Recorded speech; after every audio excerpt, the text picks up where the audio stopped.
Good afternoon, everyone. I'm Heather Tedlow, the Interpretive Programs Manager for Miami EcoAdventures, part of the Miami-Dade County Parks, Recreation, and Open Spaces Department. Hey everybody, I'm Willy, and I am a naturalist over at Bill Sadowski Park and Nature Center. And we get a chance to hang out with you guys today and talk about some cool stuff about my site, right? About Bill Sadowski Park, one of our hidden gems, a beautiful hidden gem in Palmetto Bay that you guys should definitely come and check out. Bill Sadowski Park is actually the home to our animal ambassador collection. So we have a wide variety of reptiles and fish and amphibians at the park for you guys to check out and learn about at our site.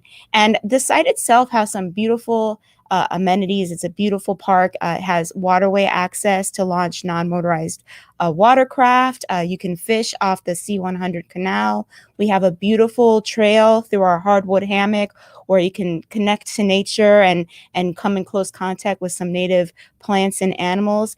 And we have a wide variety of public programs to offer as well, including night hikes, bat walks, owl walks, fishing programs, archery programs, and we do host some kayak programs out of the site as well. So Heather, where is Bill Sadowski Park? Bill Sadowski Park is in Palmetto Bay, which the address is 1777 Southwest. What is it?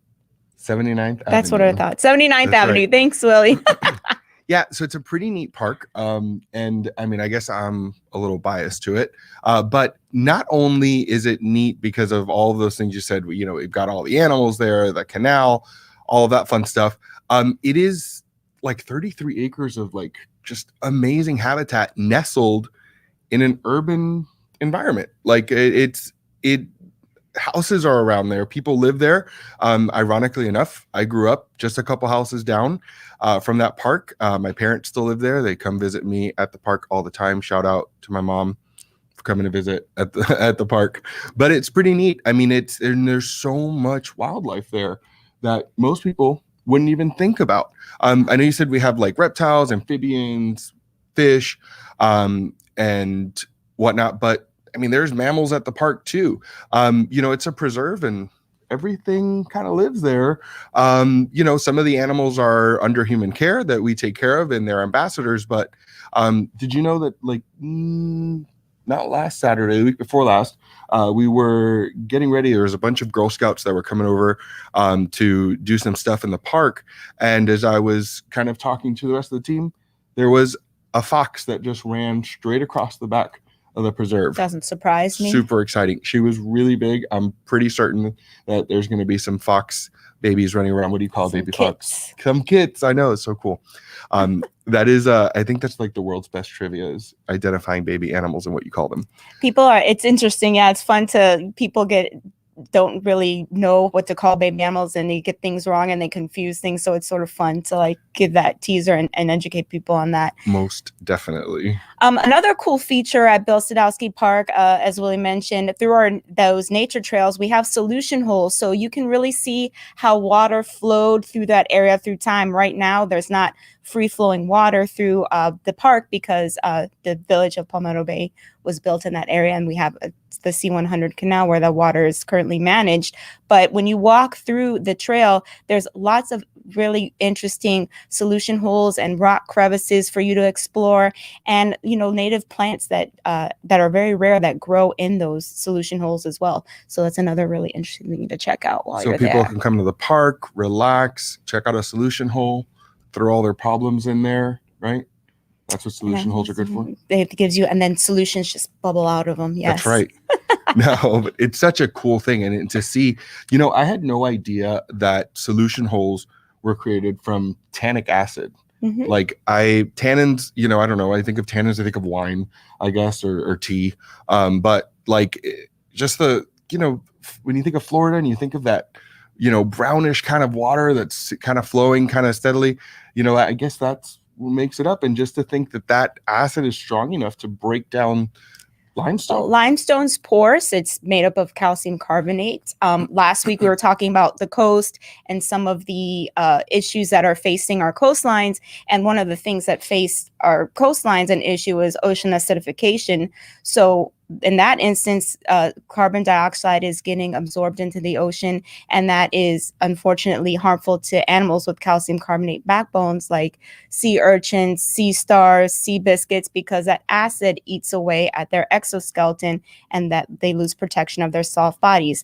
Same thing when it comes to, creation of solution holes. You have tannic acid, and the acid sort of eats away at that porous limestone, creating these rock crevices and these solution holes over an extended period of time. So sort of the same connection there. Right. Well, talking about last week's show, like I, was watching it from over at the park, and I must say that I totally felt connected to the coast. Like I told you, the information was coming in waves. So shout out to we surfed over it. Yep. Hey. Shout out to you. The bomb. I like Heather. Look who just showed up into the studio right now. We got bombs. Yeah, he's trying to make a bomb. Yes.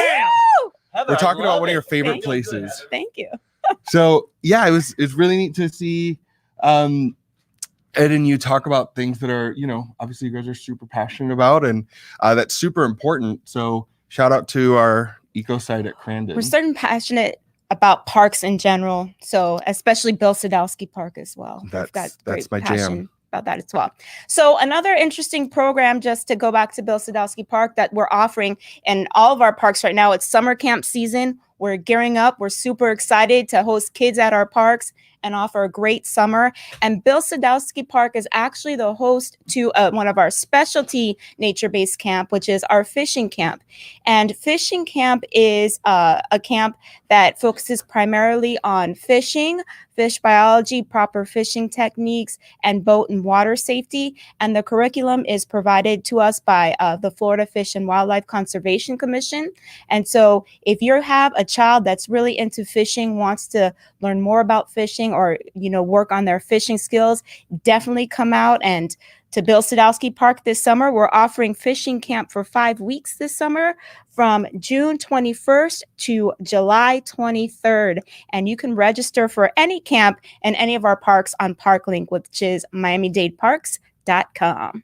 I must say though that, you don't really even have to know anything about fishing just to have go an to interest. fishing camp. Yeah, because Eric over at our park, he is like the fishing man, and if he could teach me how to fish, he could teach anybody how to fish. So he's a pro. Yeah, he's pretty good at what he does. So and passionate about it too. Yep. You don't even have to really know anything about fishing. You can just sign up for fishing camp, or you're sign up your kids for it and get a chance to learn about how to fish. Miami-Dade Parks has a camp for that. So if you're not into fishing, we have a camp for any of your children's needs. Visit us on ParkLink, which is miamidadeparks.com, and search all the great summer camp offerings that we have throughout the department. So, some other cool things we've been doing at the park. You were talking about some of our programs. You mentioned our night program. Well, Saturday, I had something pretty exciting happen. Oh, yeah. Yeah, I did. So I actually got a chance to lead some of our guests through the preserve and get a chance to look for some owls, which is something we do on the regular. We try to monitor those populations of owls throughout that area. And again, it's so cool. It's in the middle of like a neighborhood, we saw quite a few wild screech owls, but thanks to our friends over at Dade County Wildlife Rescue, is a 501c3 nonprofit wildlife rescue. They came and released some screech owls with us right on the outside of the park. So it wasn't in the preserve or anything like that, but it was giving them the option to go wherever they'd like. And, screech owls are the most distributed species of owl, most commonly seen here in South Florida. So it's cool because you can find them in wooded areas, you can find them in suburban areas, you can find them nesting in natural cavities, man-made cavities. So we had two little screech owls make their way right back into the wild, and our guests got a chance to see that. It's not something we can always guarantee, that we'd have something like this. Is something really special. But when you sign up for programs with us, you never know what's going to happen. What kind of nature surprises await you. Right. And then what I wanted to add is too, in regards to the screech owls, is many of you probably have these screech owls living in your backyards or living in your neighborhoods. And one of the things that we teach in our program is the call, and the call is very recognizable on these owls. So once you hear it, yeah, no, that's your Arab expertise, Willie, not mine. And my call's like, and it doesn't even sound like that. Mine's terrible too. Don't terrible. worry about it. I could do a really good chimpanzee and stuff like that, but owls not so good. But there's other owls I could do, but not an eastern screech owl. But once you hear the call and recognize it, you're gonna know, like walking through your neighborhood at nighttime or at dusk, you're gonna be like, wow, there are screech owls in my area, in my neighborhood. So it's a great connection that we make at our programs to connect people to wildlife that they might not even realize are living right in their backyards. Right. And I think one of the neatest things that we do is we kind of tell people, hey, you don't know it, but you can have an impact on animals like screech owls every day. We live in South Florida, beautiful landscaping, all this stuff. When you think of South Florida landscaping, Heather, and South plants in South Florida, what is the most characteristic plant you think when someone says Florida, they're going to think? Palm trees. Palm trees, of course. And palm trees fruit.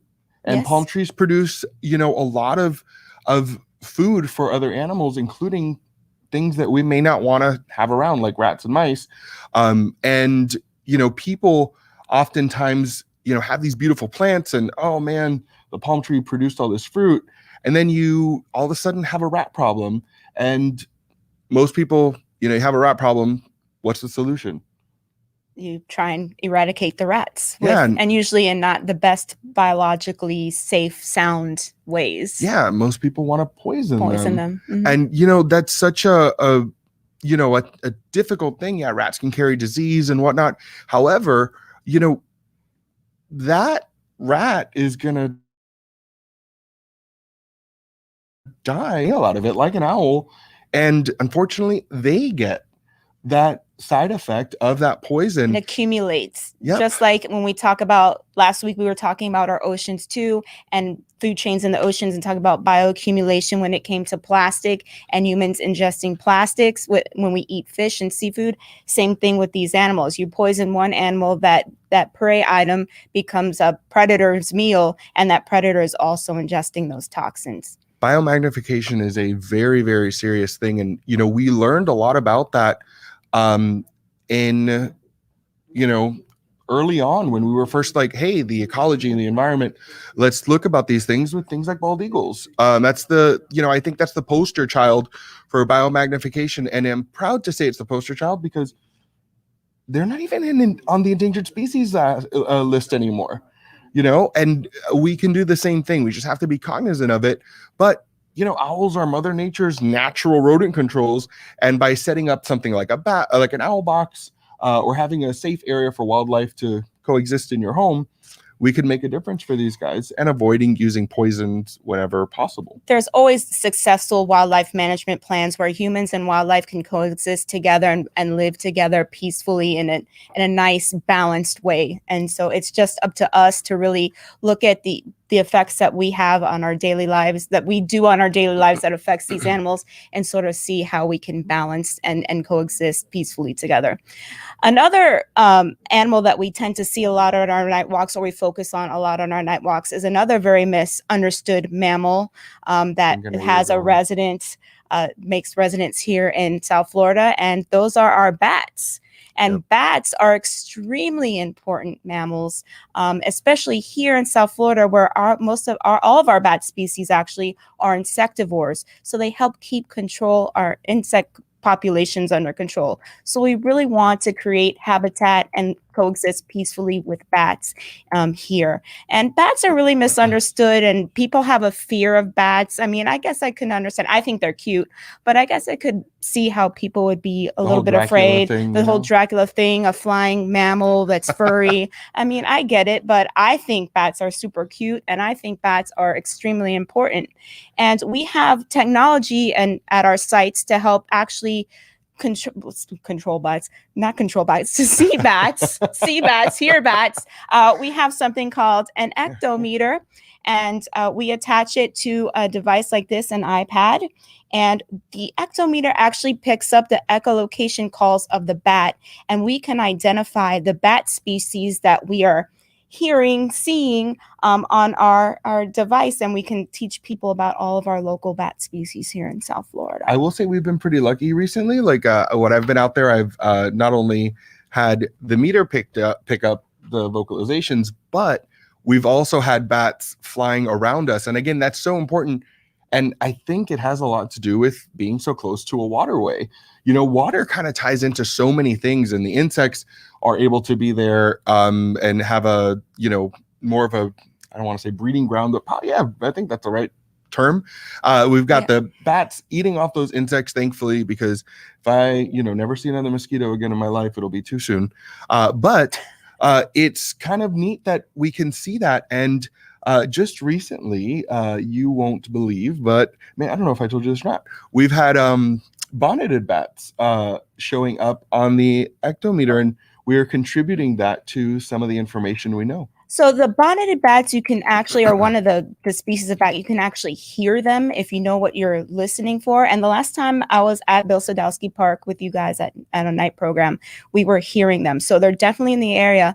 And the thing about bats is, as Willie said, they need a waterway because, insects are sort of congregating there. And they also like open space in order to forage and hunt. So we see a lot of bat species a lot of times at our golf courses where there's lots of waterway access and lots of open spaces and fields for the bats to forage and hunt. Do you want to know that I think that because I've been with you when we thought we've heard them and they're at other spots.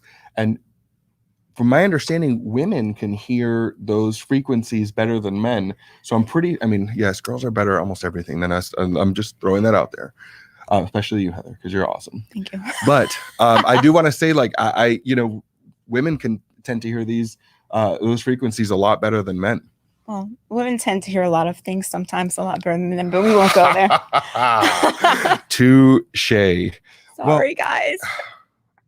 Heather's throwing shade. So we mentioned that our animal collection, our animal ambassador collection, is housed at Bill Sadowski Park. And Willie, I know you've brought some friends with us today to show and share and talk about. So why don't we bring out some of our special guests? Let's bring them out. And, let's tie the waterways into this. Tie you in. Because, we all have to be responsible. And when we all realize, like, hey, we have an effect on these things, we always have to think of what am I doing and how is this going to affect not just myself, my family, but the environment in general, because nobody owns it. We all own it. And I was at the park. It was a nice quiet afternoon, and I was heading out to the canal to check on something. And a little boy came up to me. He was making conversation, and he told me that he asked me if I see turtles there very often. And I said, not too often. Every once in a while, I'll see a turtle. And he said, oh, there's one right here. So I come over, take a look at it, and this is what I found. I'm building up the anticipation. This guy right here, which most people would see, oh, it's a turtle. I see these guys all over the place. Well, this guy was actually not doing too great. He had like a band of algae all the way around him, and the top of his shell was really dry. And I thought this turtle might have not been alive. So I picked him up and turned around, looked at me, and all right, here we go. So, we were able to get him some care and get some things checked out, and kind of leads to her name. I wish we could have have her little name on the bottom too. It's what's her name? It's BB. It's BB, and BB stands for something very specific. Bubble butt. Yeah, she was suffering from bubble butt syndrome. She more than likely got hit by a boat on that canal and wasn't able to submerge, was really dehydrated. And, luckily this girl made a full recovery. And, we're not a rehabilitation center or anything like that. We can't take animals in. This was just a coincidence that I had, personally picked up this animal. And now that she's all better, should I just let her go back in the canal? I don't think that's the responsible thing to do, Willie. Correct, Heather. That is why we're here.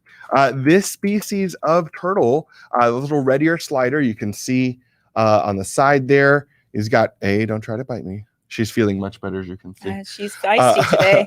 There's red on the side of her ear, and that is because these guys are red ear sliders. They're actually found like around the Mississippi Basin, but not native here in South Florida. Albeit they're beautiful. Yes. Just not something that would be found here, and it competes with a lot of our native turtles. And this is the most widely distributed pet turtle per se in the world. People buy these guys and they're really cute. They're this little, and there's a little sign that says only for educational or scientific purposes they can be sold. I don't think anybody really checks on that, unfortunately. But people buy them. They're really cute. And once they, those little green igloo little things, once they outgrow that and they're tired of cleaning turtle water and all the rest of it, what's the easy thing to do? Toss it in a canal. Toss them in the canal. And this guy, unfortunately, not only had an impact on its environment while I was out there, but also had a negative impact to itself. It was hit by a boat, more than likely, and luckily it's made a recovery, but just not the responsible thing to do. If someone has a pet turtle, a pet fish, any of those things that they can no longer care for, you can look for an Amnesty Day event where you can turn in your exotic animals. No questions asked. You can come in with an elephant and say, okay, we're going to, find a suitable home for this animal. On the flip side of that, if you are, people talk about pet ownership, and, we always recommend having a domestic animal like a dog or a cat. There's thousands of them that need homes. But some people do have exotic animals, and, that's a very big responsibility, and it comes with a lot of things. And there are some people who can do that. And Exotic Amnesty Day or Pet Amnesty Day is a great way for people who are qualified to do this to also adopt some of these animals. People think that, when they drop them off, those animals are going to, maybe even just be terminated or something. That's not the case. They're adopted into suitable living environments to make sure that they don't have an impact on the environment or other wildlife, which is super important. And now that we're kind of, still dealing with this pandemic per se, we haven't had a lot of Pet Amnesty Day events. But if you call, I've got one. I think it's 1-888. I've got one with FWC. Mm-hmm. You can let them know, and they'll try to help you place an animal like this, which could have a huge impact on our environment. I was out at the C100, and like I said, if Eric can teach me to fish, he could teach anybody. And I was out there fishing with them earlier on the week, and I actually got a couple fish, and none of them were native. Like little African jewel cichlids and things like that, that people have, let go of, because, this isn't like a little Finding Nemo story, unfortunately. When you throw them out there, they get in some pretty serious situations. You want to meet one more critter? Let's meet one more critter. What we got? When I think of Bill Sadowski Park, I always think of these guys, because as a kid, when I grew up there, I used to check them out, and they used to hang out in the pen there. And this is a red-footed tortoise. And this is really kind of special, because this red-footed tortoise is not a tortoise that is native here to Florida. Obviously, gopher tortoises are native, which are so cool. Mm-hmm. But Very this guy species. was not found. It was found running around, and somebody had it as a pet, and they let him go. I'm gonna see if Sheldon wants to have a snack. Yeah, have a snack. Let's see if Sheldon snacks over here. Set him up. He's getting some of his favorite treats right here. But a lot of people don't know about turtles and tortoises, and they're always confused by them. But what's the difference between a turtle and a tortoise? There's lots of differences between turtles and tortoises. You spell them differently, right? The spelling's one, yes. But when you look at these guys, turtles is kind of like a blanket kind of statement. Looking at their feet gives you a better indication whether they live on land or in And water. their shells as and well. Their shells. Are they Mhm. hydrodynamic? Are they Rounded, like this tortoise? If they're more rounded, that's a land tortoise. So don't put it in a canal. Exactly. So there's so many things, and like, oh, he's like, oh, I found a peach. I like it. I went for the sweet. That's my jam too. The sweeter stuff. Yep. That's what I would go for too. So it's kind of it's Grant back there saying he likes sweets. So it's kind of neat to see, that these guys are so unique and so special. But this is one of the residents that live there at the park, and she gets to hang out sometimes outside in one of the pens that we have, so she can get some nice sunlight. And she is eating a lot of fruit there, and that's actually typical for this species. They're frugivorous, and they're found down in South America. You can also find these guys. They've been introduced to them islands in the Caribbean. I've seen them in Barbados. And what's kind of neat is that this species of tortoise can be found on land, obviously living normally. They have those big elephant-like feet, but they've been known to swim clear across giant rivers like the Amazon, which is super cool that even though they're not aquatic turtles, they can still swim. So that's pretty exciting. Turtles have been on the planet for so long. I mean, millions of years. She's not going anywhere too fast, right?